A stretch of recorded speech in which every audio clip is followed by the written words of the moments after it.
ሌተናንት ጄኔራል ታደሰ ወረደ ዓመታዊ አፈጻጸም ሪፖርት ለጠቅላይ ሚኒስትር ዶክተር አብይ አቀረቡ። የትግራይ ክልል ጊዜያዊ አስተዳደር ፕሬዝዳንት ሌተናንት ጄኔራል ታደሰ ወረደ ዓመታዊ አፈጻጸም ሪፖርት ለጠቅላይ ሚኒስትር ዶክተር አብይ አህመድ አቅርበዋል። ጠቅላይ ሚኒስትሩ ዛሬ ጠዋት በትግራይ ክልል ጊዜያዊ አስተዳደር ፕሬዝዳንት ሌተናንት ጄኔራል ታደሰ ወረደ ዓመታዊ አፈጻጸም ሪፖርት ቀርቦላቸው በውጤቶች ላይ ግምገማና ውይይት መደረጉን የጠቅላይ ሚኒስትር ጽሕፈት ቤት መረጃ አመላክቷል።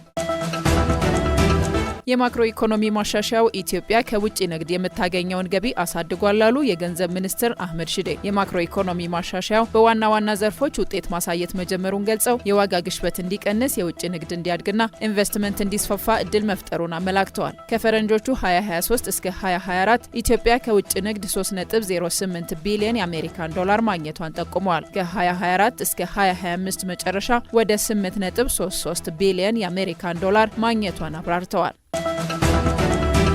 አንጋፋዋ ዲፕሎማት አምባሳደር ቆንጂት ስነ ጊዮርጊስ በሕክምና ሲረዱ ቆይተው ከዚህ ዓለም በሞት ተለዩ። አምባሳደር ቆንጂት የውጭ ጉዳይ ሚኒስቴርን በ1950ዎቹ በለጋ ዕድሜያቸው ተቀላቅለው ከዴስክ ኦፊሰርነት እስከ ከፍተኛ አመራርነት አገልግለዋል። አምባሳደር ቆንጂት ከዮዲት እምሩ በመቀጠል በኢትዮጵያ ሁለተኛዋ ሴት አምባሳደር ነበሩ።